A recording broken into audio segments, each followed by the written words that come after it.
मैं चुनौती देती हूँ राहुल गांधी को, हिम्मत है तो आइए, उमर अब्दुल्ला को साथ लेके घूमिए महाराष्ट्र और हरियाणा में, पूरे देश में, और कहिए हाँ मैं आरक्षण के खिलाफ हूँ। कि मुसलमानों की जनसंख्या भी बढ़ी है। अगर माइनॉरिटीज पर अत्याचार होते तो उनकी जनसंख्या कैसे बढ़ती? और अगर कुछ काम भी हुआ है गरीब मुसलमानों के लिए, सबसे ज्यादा वो मोदी सरकार में हुआ है। राहुल गांधी को चाहिए कुछ समझ, कुछ कॉम्प्रिहेंसिव अंडरस्टैंडिंग देश के पास है।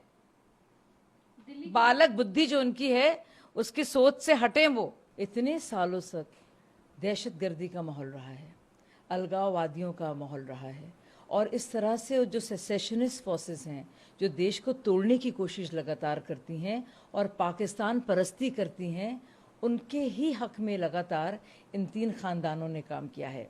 अभी देखिए जेकेएनसी के साथ राहुल गांधी जी खड़े हैं, आज तक नहीं बता रहे हैं कि संविधान पर उनका क्या विचार है, चुपचाप हो जाते हैं, कन्नी काट लेते हैं जब सवाल होता है आरक्षण का।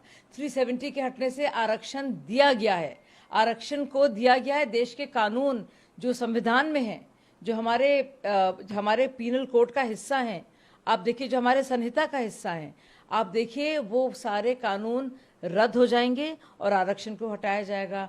फिर भी जब जेकेएनसी अपने मैनिफेस्टो में बाकायदा इसका जिक्र करती है कि आर्टिकल 370 हटाया जाए, 35A हटाया जाए, तो क्या चाहते हैं राहुल गांधी? जो महिलाओं के हक हैं, जो बकरवाल समाज के हक हैं, जो हमारे वाल्मीकि समाज के हक हैं, वो छीन लिए जाएं? जो वहाँ के हमारे गुज्जर भाई बहन हैं उनके अधिकार, उनके हुकूक छीन लिए जाएं?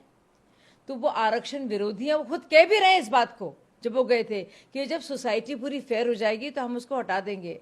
अब इतने साल से तो उनके परिवार लाए नहीं, अब जब आ गया है आरक्षण, एक तरफ तो कहते हैं बढ़ाया जाए, दूसरी तरफ कहते हैं जम्मू एंड कश्मीर में हटाया जाए।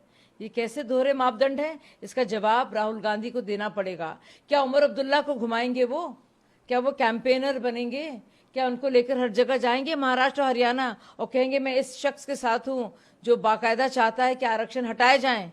मैं चुनौती देती हूँ राहुल गांधी को, हिम्मत है तो आइए, उमर अब्दुल्ला को साथ लेके घूमिए महाराष्ट्र और हरियाणा में, पूरे देश में, और कहिए हाँ मैं आरक्षण के खिलाफ हूं, क्योंकि मैं उमर अब्दुल्ला जेकेएनसी के साथ हूं जो चाहते हैं आर्टिकल 370 हटाया जाए, जिसके हटते ही खुदा न खास्ता आरक्षण भी हट जाएंगे। पर राहुल गांधी की भाजपा भ्रम फैला रही है, मेरे बयान को झूठ के तरीके से दिखाया जा रहा है। क्या भारत के भाई बहन नहीं चाहते कि हर एक धर्म को अपनी आज़ादी से अपने धर्म के पालन? हर एक धर्म को अपनी आज़ादी से जीने का हक है, और जो बातें वो फैला रहे हैं हमारे सिख भाइयों के बारे में, उससे सिख समाज इतना नाराज है।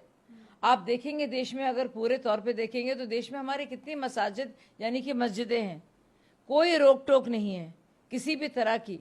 और इसीलिए आप देखिए मुसलमानों की जनसंख्या भी बढ़ी है। अगर माइनॉरिटीज़ पर अत्याचार होते तो उनकी जनसंख्या कैसे बढ़ती? और अगर कुछ काम भी हुआ है गरीब मुसलमानों के लिए, सबसे ज़्यादा वो मोदी सरकार में हुआ है। और इसके अलावा आप देखिए कि किस तरह से लगातार हर एक धर्मों को वो भड़का रहे हैं, माइनॉरिटीज़ को, और कह रहे हैं तुम्हारे साथ नाइंसाफ़ी हुई है। ना सिर्फ ये, एक तरफ जाति का आरक्षण बढ़ाने की बात कर रहे हैं, दूसरी तरफ जाति का आरक्षण हटाने की बात कर रहे हैं। इतने कंफ्यूज हैं, वहां जाके कह रहे हैं हम सबको कॉम्प्रिहेंसिव अंडरस्टैंडिंग चाहिए। राहुल गांधी को चाहिए कुछ समझ, कुछ कॉम्प्रिहेंसिव अंडरस्टैंडिंग देश के पास है। बालक बुद्धि जो उनकी है उसकी सोच से हटें, वो थोड़े मैच्योर हों, एडल्ट हों, काफी उम्र उनकी हो गई है। पूरी दिल्ली को, पूरे देश को इस बात का ज्ञान है और समझ है कि क्या हो रहा है। ये पूरी तरह से एक फर्जीवाड़ा है।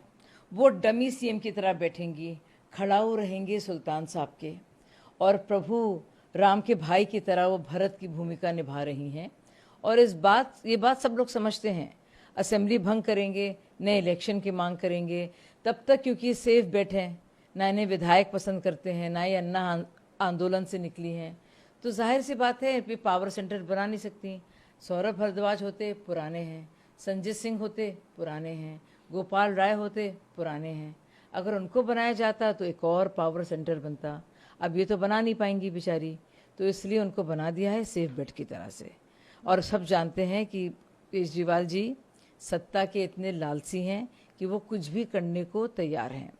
और अब जब सुनने में आ रहा है कि सीएमओ में बाकायदा उनके सिर्फ खड़ाऊ रहेंगे, वो नहीं रहेंगे, लेकिन जिस तरह से मनमोहन सिंह डमी पीएम थे, वैसे ही आतिशी जी डमी सीएम होंगी।